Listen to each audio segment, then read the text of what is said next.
అయితే ఏతదర్థం కులీనానాం నృపాః కుర్వంతి సంగ్రహం ఆది మధ్యావసానేషు నత్యజంతి చతే నృపం. అంటే దీని అర్థం ఏంటి అంటే కనుక అసలు రాజు లేదా ప్రభువు లేదా పాలించేవాడు లేదా యజమాని వీడు ఎలా ఉండాలి, ఎలా ఉంటే యజమాని అవుతాడు అంటే వీడికి ఉండేటటువంటి లక్షణాలు ఏమిటి అనేటటువంటి విషయాన్ని చాణక్యుడు చెబుతూ ఈయన ఎలా ఉంటాడయ్యా అంటే కనుక ఎవరితో సహవాసం చేస్తాడంటే కనుక ఎప్పుడూ విద్వాంసులతోటి సహవాసం చేసేటటువంటి వాడు, తెలివైన వాళ్ళతో సహవాసం చేసేటటువంటి వాడు, ధర్మాత్ములతోటి మాత్రమే సహవాసం చేసేటటువంటి వాడే ఎప్పుడూ రాజు అవుతాడట.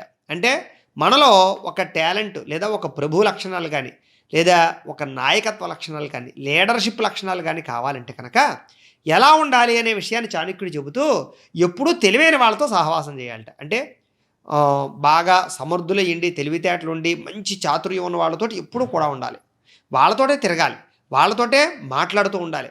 ఆటోమేటిక్గా తెలివైన వాళ్ళతో కొన్నాళ్ళు సహవాసం చేస్తే ఆ తెలివితేటలు మనకి అబ్బుతాయి అని. అందుకనే 6 నెలలు సహవాసం చేస్తే వాడు వీడవుతాడు అని మనకి సామెతలు కూడా ఉన్నాయి కదా. ఆ రకంగా ఉన్నట్లయితే చాలా బాగుంటుంది. అలాగే ఎందుచేత అలాంటి వాళ్ళతో సహవాసం చేయాలి, ఎందుచేత ధర్మాత్ములతోటి తెలివైన వాళ్ళతోటి అలాగే ఈ రకమైనటువంటి లక్షణాలు ఉన్న వాళ్ళతోటి సహవాసం చేయాలి అంటే కనుక వాళ్ళు ఎలా ఉంటారు అంటే కనుక రాజుకి కానీ నాయకత్వుడికి కానీ యజమానికి కానీ ఆపదొచ్చినా సమస్య వచ్చినా లేదా ఏదైనా కొంచెం ప్రమాదకరమైన పరిస్థితి వచ్చినా కూడా వీళ్ళు విడిచిపెట్టారట. ఎవరు? ధర్మాత్ములు, తెలివైన వాళ్ళు, సమర్థులు, అలాగే ప్రధానంగా అన్నిటికన్నా ముఖ్యంగా ఈ రకమైనటువంటి అంటే మానవతా దృక్పథం ఉన్నటువంటి లక్షణాలు ఉన్నటువంటి వారు. కాబట్టి ఎప్పుడు కూడా అలాంటి వాళ్ళతోటి సహవాసం చేయాలి, సత్పురుషులతో సహవాసం చేయాలి. అప్పుడు వాళ్ళు ఎప్పుడూ కూడా మనకి కష్టం వచ్చినప్పుడు వీళ్ళు ఆదుకుంటారు. కాబట్టి ఎందుచేతనంటే కనుక రాజు కానీ నాయకుడు కానీ ప్రాబ్లంలో ఉన్నప్పుడు అన్నిటికన్నా ముఖ్యంగా కావాల్సింది సలహా, అంటే తెలివైన సలహా కావాలి. అందుకనే నాయకుడు ఎప్పుడు కూడా తెలివైన వాళ్ళు, అందుకని మంత్రులు పెట్టుకుంటారు కదా అలాగా. అంచేత తెలివైన వాళ్ళతో ఎప్పుడూ స్నేహం చేయడం చాలా ముఖ్యం. ఎంచేతంటే కనుక వాళ్ళు విశ్వాసము కలిగి ఉంటారు, తెలివితేటలతోటి మంచి సమర్థతతోటి మనకి మంచి మంచి నిర్ణయాలు కూడా చెప్తారు. కాబట్టి అంచే రాజుకు ఉండవలసిన లక్షణాలు ఇవి ప్రధానంగా.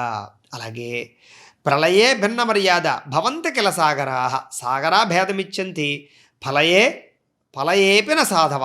అంటే దీని అర్థం ఏంటంటే కనుక అంటే కొంతమంది లక్షణాలు ఎలా ఉంటాయి అంటే మర్యాదస్తుల యొక్క లక్షణాలు ఎలా ఉంటాయి, లేదా మంచివాడి యొక్క లక్షణాలు ఎలా ఉంటాయి, లేదా ఓర్పు సహనంతో ఉండేటటువంటి వాడి లక్షణాలు ఎలా ఉంటాయి అంటే కనుక అంటే చాలా తక్కువ మంది ఇలాంటి మనుషులు ఉంటారు. వాళ్ళ గురించి చెబుతూ ఎవరు చాణక్యుడు ప్రళయకాలంలోట సముద్రాలు చెలియల కట్టని దాటి అల్లకల్లోలం సృష్టిస్తాయేమో కానీ ఉన్నతమైనటువంటి వ్యక్తులు, గొప్ప వ్యక్తులు కష్ట సమయంలో కూడా కలత చెందకుండా మర్యాదని పాటిస్తూ లేదా కొన్ని రకాల వ్యవహారాలని అతిక్రమించకుండా వాడి నడవడిక చాలా జాగ్రత్తగా అందంగా ఉంటుంది.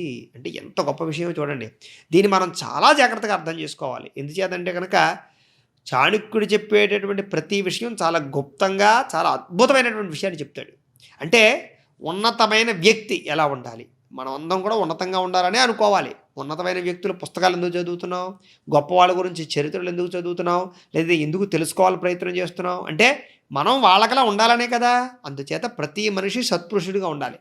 మరి సత్పురుషుడు, ఉన్నతమైన వ్యక్తి, సమర్థుడు ఎలా ఉంటాడు అంటే కోపం వచ్చినప్పుడు ఆవేశపడిపోయి ఎదుటివాడిని కొట్టేసి లేదా గొడవలు పడిపోయి కుటుంబంతో గొడవలు పెట్టేసుకుని, భార్యతో పోట్లాడ పెట్టేసుకుని, అన్నదమ్ములతో గొడవలు పెట్టేసుకుని, ఉద్యోగ కార్యాలయాలు ఆఫీసులో గొడవలు పెట్టేసుకుని, ఇంట్లో పిల్లల్ని కొట్టేసి రకరకాల రార్థాంతాలు చేస్తూ ఉన్నారు అంటే కనుక వాళ్ళలో ఏది లేదయ్యా అంటే కనుక వాళ్ళలో సరైనటువంటి మర్యాద లేదు, లేదా వాళ్ళలో సరైన ఓర్పు సహనం లేదు, వాళ్ళలో సమర్థత లేదు అని అర్థం చేసుకోవాలి. ఎందుచేతనయ్యా అంటే కనుక ఓర్పు సహనము సమర్థత ఉంటే కనుక ఎంత కష్టం వచ్చినా అంటే సముద్రం ఇంకా ఏదైనా చెలియని కట్టని దాటేసి ప్రళయం సృష్టిస్తుందేమో తప్ప ఇలాంటి లక్షణాలు ఉన్నవారు మాత్రం ఎంత విపత్కర పరిస్థితి వచ్చినా సరే, ప్రాణం మీదకు పరిస్థితి వచ్చినా సరే ఎదుటి వ్యక్తికి అపకారం చేయడానికి ప్రయత్నం చేయరు. ప్రశాంతంగా ఉండి సమస్యని అధిగమించడానికి ప్రయత్నం చేస్తారు. కాబట్టి ఆ రకంగా మనిషి ఉండాలి ఉన్నతమైనటువంటి లక్షణాలతోటి అని మళ్ళీ చాణక్యుడు చెప్తున్నాడు. అలాగే మూర్ఖస్తు సరిహర్తవ్య ప్రత్యక్షే ద్విపద పశు బెనత్తి వాక్యశల్యేన అదృష్ట కంటకో యథ. అంటే దీని అర్థం ఏంటయ్యా అంటే కనుక మూర్ఖుడు చాలా శాతం మన మన మన మనుషుల్లో ప్రస్తుత కాలంలో ఉండేటటువంటి వ్యక్తుల్లో మూర్ఖ లక్షణాలు బాగా పెరిగిపోతున్నాయి. రోజు రోజుకి ఆ ప్రభావం బాగా పెరుగుతుంది. అయితే ఈ మూర్ఖ లక్షణాలు అంటే ఏంటి అంటే ఎదుటివాడు చెప్పిన మాట వినకపోవడం, అందులోనూ ముఖ్యంగా తల్లిదండ్రులు చెబితే అసలు కిట్టకపోవడం, పెద్దల మాటలు లెక్కలేకపోవడం, కాలేజీలో లెక్చరర్లు కానీ లేకపోతే అధ్యాపకులు కానీ ఏదైనా మాట్లాడితే వ్యంగ్యంగా సమాధానం చెప్పడం, అహంకారంగా సమాధానం చెప్పడం, లేదా తోటి విద్యార్థులు గౌరవించకపోవడం, కుటుంబ సభ్యులు గౌరవించకపోవడం, పెద్దలకి గౌరవాన్ని ఇవ్వకపోవడం, ఇలాంటివన్నీ కూడా మూర్ఖత్వ లక్షణాలు. చెబుతూ ఉంటారు తల్లిదండ్రులు, ఒరే బండి మీద స్పీడ్గా వెళ్ళకరా, లేకపోతే ఈ పని చేయకరా, ఇలా ఉండకరా, కానీ నా ఇష్టం నేను ఉంటాను నీకే అంటే వాళ్ళ లక్షణం ఏమిటి అంటే కనుక చెప్పిన మాటలో అర్థం చేసుకోకపోగా తిరిగి ఎదురు సమాధానం చెప్పడం అనమాట. ఇవన్నీ కూడా మూర్ఖత్వ లక్షణాలు. ఈ మూర్ఖత్వ లక్షణాలు అయితే మాత్రం ప్రస్తుతం ఎక్కువగా పెరిగిపోతూ ఉన్నాయి. కాకపోతే ఈ మూర్ఖత్వ లక్షణాల వల్ల ఎంత బాధ కలుగుతుంది ఎదుటి వ్యక్తులకి అంటే కనుక, ఈ రెండు కాళ్ళు ఉన్నటువంటి జంతువులు, అంటే సాధారణంగా చెప్పాలంటే మనమందరం కూడా జంతువులు లాంటి వాళ్ళమే. నిజంగా జంతువు అంటే ఏంటి, దానికి ఉచ్చం నీచం ధర్మం న్యాయం ఏమీ తెలియదు. జంతువు అంటే ఏంటి కనుక ఎదుటి జంతువుని పీక్కు తినడమే. పాపం కానీ పుణ్యం కానీ దానికి ఇంకో రకమైనటువంటి జాలి దయ కరుణ కానీ ఉండవు. కానీ ఎవరైతే ఈ మూర్ఖుల్లా ఉంటూ ఎదుటి వాళ్ళ మీద జాలి దయ లేకుండా సాటి మనిషిని గౌరవించకుండా ఎవరైతే బిహేవ్ చేస్తూ ఉంటారో వాళ్ళు ఎలాంటి వాళ్ళయ్యా అంటే కనుక వాళ్ళ మాటలు ఎంత బాధిస్తాయి అంటే కనుక ఈ రెండు కాళ్ళు ఉన్నటువంటి జంతువులతో సమానంట వాళ్ళు. అంటే వాళ్ళందరూ కూడా రెండు కాళ్ళతో నిలబడుతూ ఉన్నారే తప్ప వాళ్ళకి మిగతా మృగాలకి తేడా లేదు అని. కాబట్టి వాళ్ళ మాటలు అంతలా బాధిస్తాయి. కాబట్టి మూర్ఖత్వంగా కనుక ఎవరైనా మన ఇంట్లో ఉంటే అది చాలా ప్రమాదకరం. అంటే మన ఇంట్లో ఎవరైనా సరే మూర్ఖత్వంగా పిల్లలున్నా, మూర్ఖత్వమైన లక్షణాలు ఉన్నటువంటి మనుషులున్నా వాళ్ళు ఎంత దారుణంగా ఎదుటి వ్యక్తులు బాధిస్తారో ఇక్కడ మనకు చాణక్యుడు చెప్తున్నాడు. అంటే దీన్ని బట్టి మనలో మూర్ఖత్వ గుణాలు ఉంటే ఖచ్చితంగా వాటిని తగ్గించుకోవాలి. ఎందుకంటే దానివల్ల ఎదుటి వ్యక్తులకు చాలా బాధ. అంచేత ఈ లక్షణాలు ఉంటే శరీరంలో ముళ్ళు గుచ్చుకుంటే ఎంత నొప్పిగా ఉంటుందో మూర్ఖుడు మన ఇంట్లో ఉంటే అంత నొప్పిగా ఉంటుందిట. చూడండి, కాళ్ళు ముళ్ళు గుచ్చుకుంది అనుకుందాం, అది తీసేసేదాకా మనకి ఎంత నొప్పిగా ఉంటుంది, తీసేసినా కూడా నొప్పిగానే ఉంటుంది. అంటే ముళ్ళు ఉన్నంతసేపు కాలుకి ఎంత నొప్పో మూర్ఖుడు మన ఇంట్లో ఉన్నంతసేపు అంత నొప్పిని భరించే పరిస్థితి ఉంటుందిట. అంటే అంత దారుణంగా చాణక్యుడు చెప్పాడు అంటే ఆషామాషి వ్యవహారం ఏం కాదు, ఇది చాలా అద్భుతమైన విషయాలు చెప్తున్నాడు. చూడండి, అలాగే రూపయవ్వన సంపన్నా విశాల కుల సంభవా విద్యాహీనా నశోభంతే నిర్గంధా ఇవ కింశుక. అంటే దీని అర్థం ఏంటంటే రూపము యవ్వనము లేదా మంచి కులము ఇవన్నీ ఉన్నా కూడా ఇవన్నీ శోభిస్తాయా, ఇవన్నీ గొప్పతనాన్ని తెస్తాయా, లేకపోతే వీటి వల్ల ఏదైనా గొప్ప వ్యవస్థ ఉందా అంటే కనుక ఎవరైతే ఇవన్నీ ఉన్నా కూడా విద్య లేకపోతే ఏంటి చాలా అందంగా ఉంటాడండి వాడు. చూస్తే నిజంగా చెప్పాలంటే ఒక పెద్ద హీరో లెవెల్లో ఉంటాడు, లేకపోతే సుందరాంగుడు లేదా సుందరాంగి అందగత్తె అయి ఉండొచ్చు. యవ్వనం మంచి వయసు, చక్కగా మంచి 20 ఏళ్ళు 18 ఏళ్ళ వయసు ఉండొచ్చు, లేదా బ్రహ్మాండమైన కులంలో పుట్టుండొచ్చు, వాళ్ళకి వంశంలో మంచి పేరు ఉండొచ్చు. ఇవన్నీ ఉన్నాయి మనిషి దగ్గర.